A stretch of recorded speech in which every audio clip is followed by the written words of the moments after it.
आपल्या शहराचा विकास कोण करू शकतो? तर भारतीय जनता पक्ष करू शकतो. आदरणीय देवेंद्रजींच्या नेतृत्वाखालीच भारतीय जनता पक्ष पंढरपूर शहराचा विकास करू शकतो. पंढरपूरच्या अडचणी संपवू शकतो. लोकांना विश्वास आहे. त्यामुळे इच्छुकांची संख्या खूप मोठी आहे.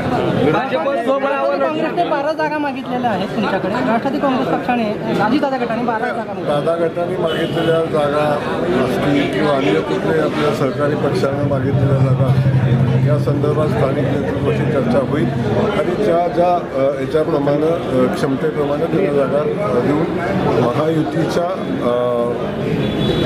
सगळ्यांना सोबत घेऊन निवडणूक आपण करणार. आता परिस्थिती आहे की कमळ चिन्हावरच पंढरपूरची निवडणूक लढवली जाईल.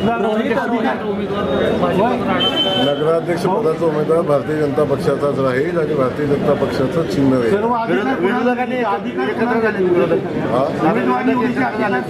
आणि आठवले साहेबांचं आरपीआयसाठी काय जागा आहे? आठवले साहेबांची काही जागांची मागणी आहे. त्या संदर्भात पॉझिटिव्ह विचार स्थानिक नेतृत्व करेल आणि समोर एकत्र झालेली सगळी यंत्रणा आहे तुम्ही बघताय. त्यांच्यापुढे मार्ग राहिलेला नाही. एकट्या लढायची नाही, पॅनल नाही, माणसोटी करायची क्षमता राहिलेली नाही. आता सगळे मिळून उमेदवाराचा शोध चालू आहे. शोध कंप्लीट झाल्यावर आघाडी करतील आणि उभे राहतील. तुम्हाला अधिकाराची खूप चिंता आहे. काळजी करू नका. भारतीय जनता पक्षाकडे अधिकार आहे. प्रवीण भाऊ पंढरपूरला आले होते त्यावेळेस विठ्ठल सहकारी साखर कारखान्यावर गेले होते. त्यावेळेस त्यांनी असं म्हटलं की शरद पवार गटाचे माढ्याचे आमदार आहेत अभिजित पाटील त्यांना फडणवीस साहेबांचा आशीर्वाद आहे.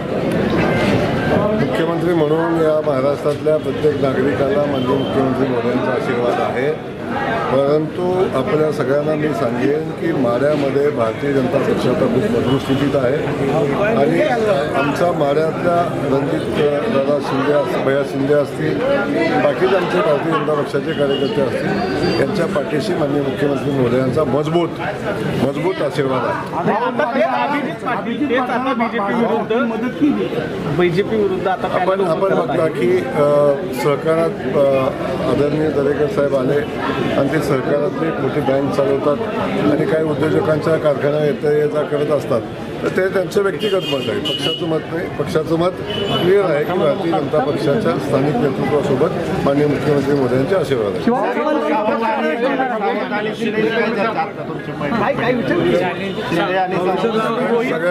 सगळ्या गोष्टी जर टीव्हीवरच सांगितल्या तर आम्हाला काम रोहित पवारांनी दिलेला आहे. ट्विट केले त्यांनी त्यांच्या जागा दाखवल्या.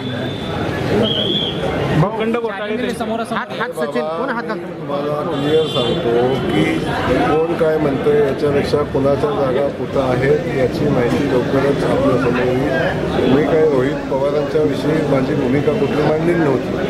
त्यामुळे त्यांना मिरची लागायचं काही काम नाही. माझी भूमिका मी जेव्हा बोललो तेव्हा कुठलं नाव घेऊन मी बोललो नव्हतो. तेव्हा आग का लागली, मिरची का लागली हे त्यांना माहिती. मला त्या विषयावर चर्चा करायची नाही आणि कुणाला चॅलेंज द्यायचं आहे तसं प्रत्येकाचं चॅलेंज आपण चॅलेंज सोडून आपण कधीच पुढे गेलो नाही.